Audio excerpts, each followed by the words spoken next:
Iga Swiatek, c'est la reine absolue sur terre battue. Sur l'ocre, son tennis est une science exacte, une domination si totale qu'elle en devient presque prévisible. Mais en 2026, cette efficacité clinique est en train de devenir son plus grand piège psychologique. Et alors que nous entamons la saison des grands chelems, le constat est brutal. La rigidité tactique d'Iga n'est plus une force, c'est clairement une faille aujourd'hui. Et le monde du tennis a encore en tête les images de son quart de finale à l'Open d'Australie contre Elena Rybakina. Parce que si vous ne l'avez pas vu, ce n'était pas seulement une défaite technique, c'était une démission psychologique face à une puissance qu'elle ne parvient plus à contenir. Alors comment l'ancienne numéro 1 mondiale peut être paraître si démunie dès que la surface s'accélère? Pourquoi le système Swiatek s'enraye-t-il au moment précis où elle devrait asseoir sa légende? Aujourd'hui, nous plongeons dans l'autopsie d'une crise. Entre la friction croissante avec son coach Wim Fissette, le mur insurmontable dressé par Sabalenka et Rybakina et une remise en question biomécanique qui brise sa confiance, eh bien nous allons voir pourquoi Iga Swiatek affronte aujourd'hui le plus grand obstacle de sa carrière, celui qu'elle s'est elle-même construit.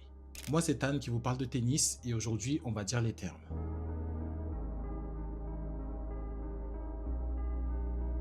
Bon déjà, pour comprendre l'ampleur du problème, il faut disséquer un peu ce qui s'est passé dans le box polonais durant ce quart de finale contre Rybakina. Parce que clairement, ce jour-là, l'écart ne s'est pas mesuré qu'en ace ou en coup gagnant, il s'est mesuré au regard fuyant. Depuis l'arrivée de Wim Fissette fin 2024, la mission était claire. Transformer Iga pour qu'elle ne soit plus seulement la patronne de Roland Garros. Et ce Fissette, eh bien c'est l'homme des surfaces rapides, l'architecte des titres de Clijsters, Osaka ou encore de Kerber. Mais à Melbourne, en plein cœur de ce deuxième set, perdu 6-1, eh bien la synergie a complètement volé en éclats. Concrètement, durant ce match, Fissette demande de l'agressivité, des retours bloqués et une prise de balle précoce pour priver Rybakina de temps.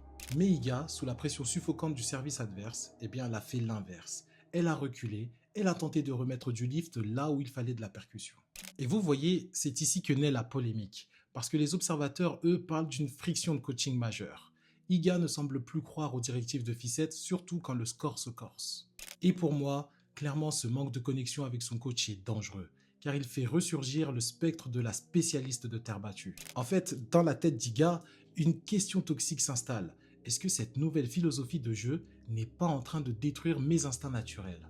Et c'est clairement à ce moment que nous tous, on se met à comprendre la réalité. Iga ne se bat pas seulement contre ses adversaires, elle se bat contre son propre banc.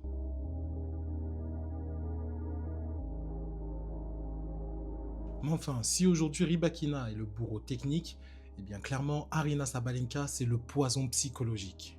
Parce que depuis un peu plus d'1 an, la rivalité a pris un tournant inattendu. Ce n'est plus Sabalenka qui craque nerveusement, eh bien c'est Swiatek. Aujourd'hui, ce n'est pas seulement sa capacité à frapper la balle à 130 km/h de moyenne qui lui permet de dominer, c'est son impassibilité émotionnelle.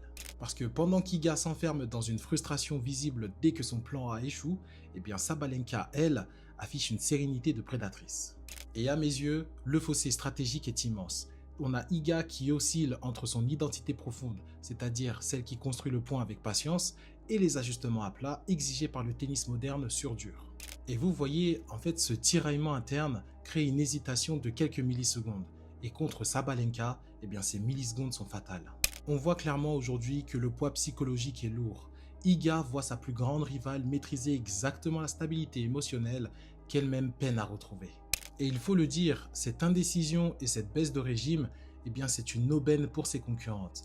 Parce que Sabalenka ne bat plus Iga uniquement sur le terrain, elle la bat dans le vestiaire, en imposant une supériorité mentale qui commence à devenir un complexe chez la Polonaise.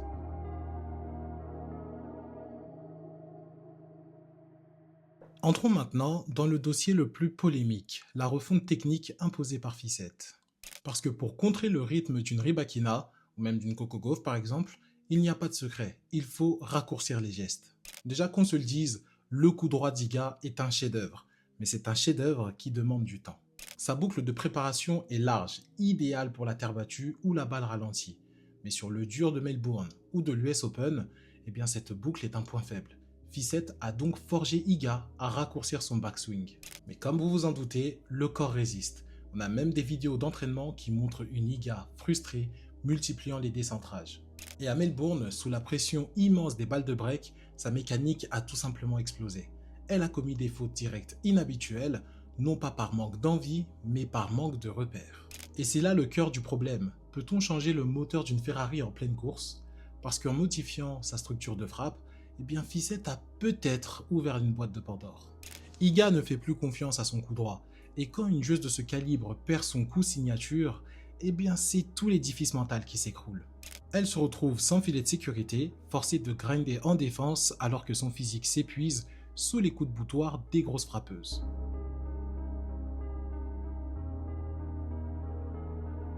Alors, où va Iga Swiatek? Parce que le calendrier ne lui fera aucun cadeau. La pression monte et les critiques sur son partenariat avec Wim Fissette s'intensifient. On parle déjà d'une séparation imminente si la tournée américaine n'apporte pas de garantie. Le paradoxe est total. Pour rester parmi les meilleurs, Iga doit évoluer. Mais pour être heureuse sur le court, elle doit rester elle-même. Pour moi, la défaite contre Rybakina à l'Open d'Australie, ce n'était qu'un avertissement. Si elle ne parvient pas à réconcilier sa nature de terrienne avec les exigences brutales sur dur, eh bien le blocage Gauff, Sabalenka et Rybakina deviendra permanent. Iga est clairement à un carrefour identitaire. Doit-elle tout risquer pour une mutation technique incertaine ou doit-elle revenir à ce qu'elle maîtrise au risque de plafonner sur les surfaces rapides?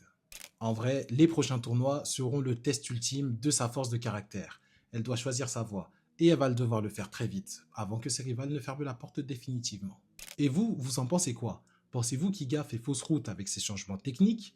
Est-ce que vous pensez que Fissette est l'homme de la situation ou le début de la fin pour sa domination? Abonnez-vous pour ne rien rater concernant les prochaines analyses techniques. Likez la vidéo si elle vous a plu et si vous voulez des formats longs sur des tactiques WTA ou d'autres sujets tennis. C'était Tan qui parle de tennis et on se retrouve très vite pour une nouvelle autopsie du circuit.